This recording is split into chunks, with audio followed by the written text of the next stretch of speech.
Tiago, capítulo 1, versículo 2. Tiago diz: meus irmãos, considere motivo de grande alegria o fato de vocês passarem por diversas provações, pois vocês sabem que a prova da sua fé produz perseverança, e a perseverança deve ter ação completa, a fim de que vocês sejam maduros, íntegros, sem lhes faltar coisa alguma. Tiago, ele está aqui dizendo a respeito do processo de maturação. E ele fala que o processo de maturação, ele está atrelado às provações. E as provações não deveriam gerar em nós nenhum tipo de espanto, mas na verdade deveriam gerar em nós alegria. Alegria porque são elas que nos aprovam. É bem verdade que se você não fizer provas, você não tem como ser aprovado. É bem verdade que se você não passar pela provação do ensino médio, você não consegue se formar no ensino médio. Da mesma maneira, é bem verdade que você não passando por provas na sua universidade, na sua graduação, você não vai ser aprovado. São as provações que nos aprovam. São as provações que nos aprovam e por sua vez as aprovações nos levam à maturidade. Portanto, Tiago, ele está dizendo que o caminho para a maturidade é o caminho que passa pelas provas. São as provas que nos levam à maturidade. São as provas e a perseverança em meio a elas que nos apontam para a maturação. E a maturação, uma vez alcançando a nós, gera em nós integridade e faz com que nenhuma coisa seja falta por nós. Portanto, nós crescemos na medida em que passamos por provas e somos aprovados nelas. Agora, perseverança não é apenas continuar, porque tem muito crente que só continua. Perseverança é continuar combatendo o bom combate. Perseverança é continuar com a mesma fé que você teve do começo. Perseverança é continuar obedecendo a Deus por meio da fé. Perseverança é continuamente você se submeter ao processo de santificação do Senhor. Portanto, na medida que as provas vêm, na medida em que nós perseveramos, nós amadurecemos. Por qual motivo? Nós só podemos conhecer a Deus através das provações que nós enfrentamos. Pois é bem verdade que você nunca vai conhecer o Deus provedor se você não precisar de provisão. Você nunca vai conhecer o Deus de milagres se você não precisar de um milagre. Você nunca vai conhecer o Deus que cura se você não precisar de cura. Você nunca vai conhecer o Senhor dos exércitos se você não se pôr em meio à batalha. Você nunca vai conhecer o Senhor dos senhores se você não estiver dentro de um quadro onde o Senhor dos senhores precisa agir. Nós só podemos conhecer Deus nas suas multifacetadas se nós usufruirmos das provações e em meio a elas, nós então passamos a buscar esse Deus que pode realizar milagres, esse Deus que pode suprir necessidades, esse Deus que pode fazer qualquer coisa. Portanto, a provação é uma oportunidade. As lutas são oportunidades. Oportunidades para quê? Oportunidade para que conheçamos a Deus. E uma vez que conhecemos a Ele em meio às lutas, meus irmãos, nós nunca mais nos esquecemos de quem Ele é. Quem um dia viu Deus multiplicando pães e peixes, não duvida que Deus pode multiplicar qualquer outra coisa.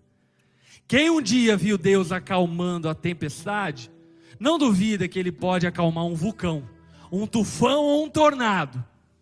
Quem viu Deus realizando milagres, não duvida mais de milagres, porque aquilo lhe foi revelado. Portanto, você precisa enxergar as provações como uma oportunidade para a maturação. A maturação, ela acontece em meio às provações. E por esse motivo eu diria que o primeiro estágio de maturidade que um cristão precisa passar, eu chamaria ele de estágio da cruz. Nós precisamos passar pela revelação da cruz.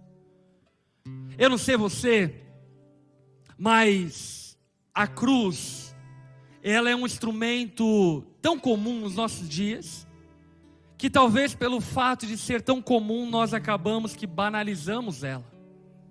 Mas você precisa entender que a cruz é um instrumento de martírio, é um instrumento de tortura, talvez mais horrível que a história já produziu. A cruz era um instrumento de tortura que o Império Romano usava para torturar todos os criminosos e malfeitores. De maneira horrível, torturante, mutilante. Os prisioneiros eram pregados na cruz. E lá na cruz eles morriam de hemorragia, ou eles morriam comidos por corvos, ou eles morriam por causa dos apedrejamentos. A cruz, ela proporcionava vários tipos de morte. Não era apenas uma morte através de uma lança. Era uma morte que acontecia através de hemorragias. Era uma morte que acontecia através da triste e pesada tortura que se passava àquele que seria crucificado. E o maior símbolo do cristianismo, sem sombra de dúvida, é a cruz. Você talvez usa num pingente, ou talvez você tatuou a cruz. Você vai em um hospital, você vê um crucifixo. Você vai em uma escola, você vê um crucifixo. Você vai em alguma igreja, você vê um crucifixo. Porém, você sabe o que realmente significa a cruz? Você tem entendimento e revelação do que significa a cruz? A cruz revela quem Deus é e também revela quem nós somos. Sabe o que a cruz revela sobre você?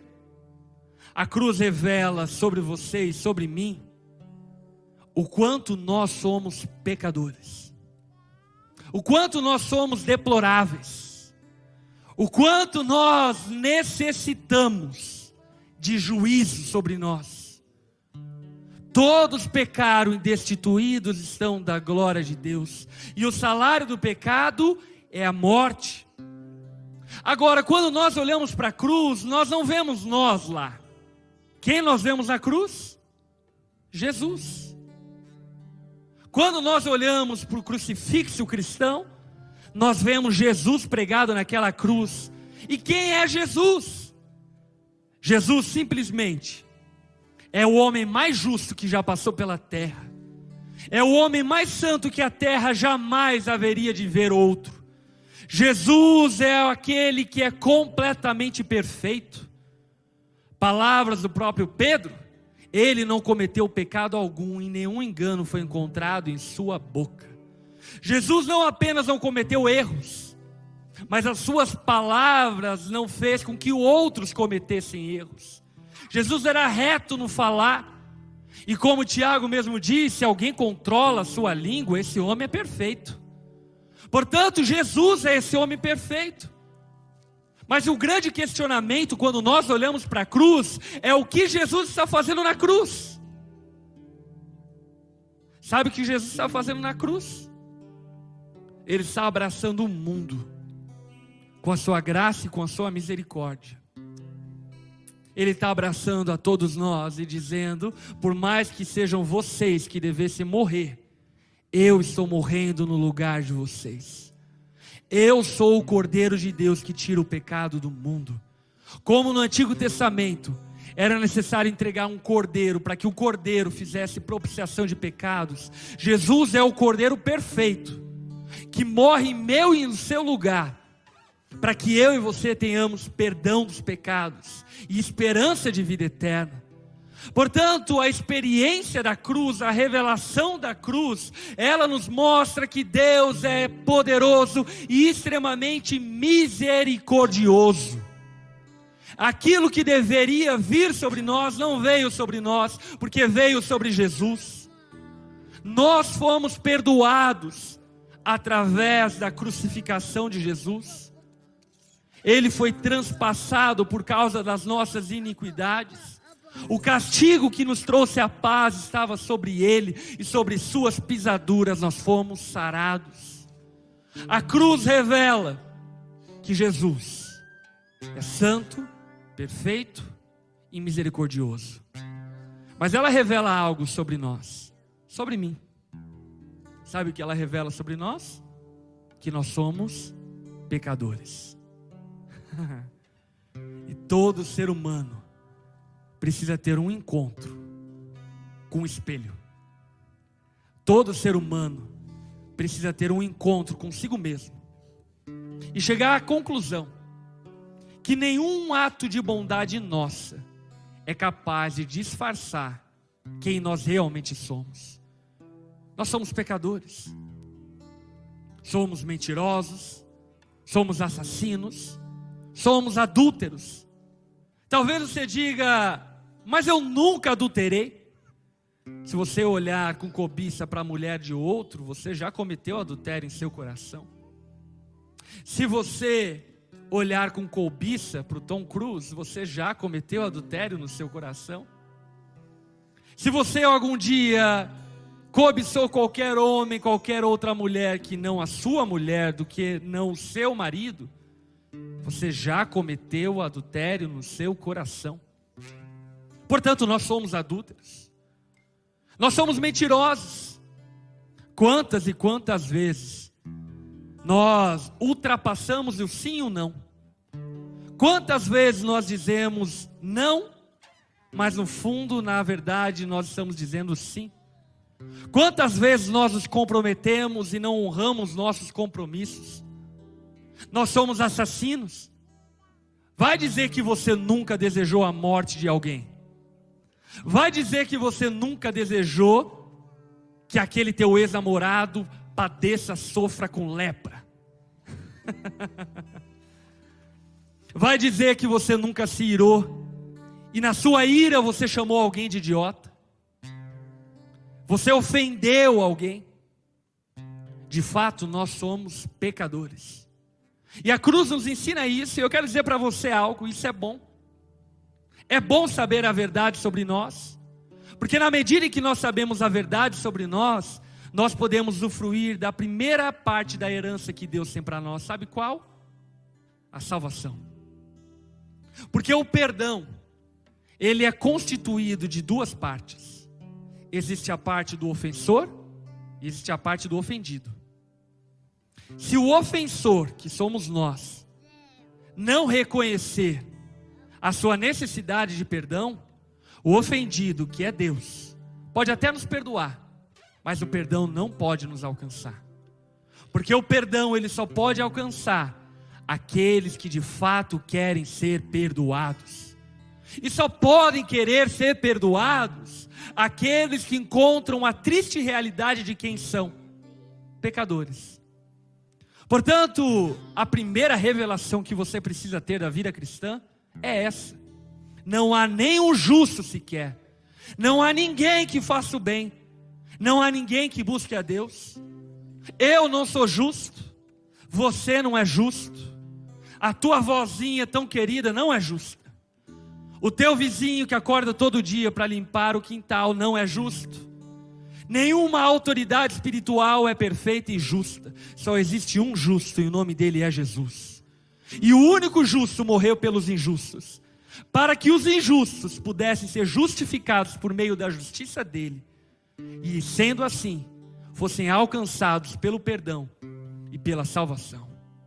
Portanto, a cruz nos ensina quem nós somos, pecadores, e nos ensina quem Deus é, justo. Você precisa ter um encontro com sua realidade. Sabe, dentro das igrejas, existem muitas pessoas que ainda não passaram pela revelação da cruz.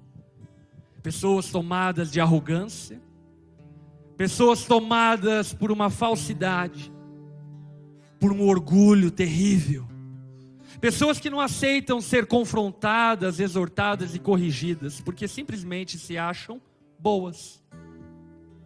E se você não se encontrar com a realidade de que você não é bom, você não pode usufruir da parte da herança que Deus tem reservado para aqueles que têm revelação de que precisam de perdão e de que precisam da misericórdia de Deus. Por esse motivo, a primeira etapa da vida cristã é quando você se encontra com esse Pai misericordioso. Sabe qual é o problema de Deus com a humanidade? Não é que a humanidade errou. Deus sabe disso. O problema de Deus com a humanidade é que, tendo ela errada, ela não se abriu para a verdade do seu erro e não buscou o perdão de Deus. Portanto, tenha um encontro com esse Pai misericordioso e com esse Deus que, por mais que saiba que você errou, se você confessar os seus pecados, é fiel e justo para te perdoar todos os pecados e te purificar de toda injustiça.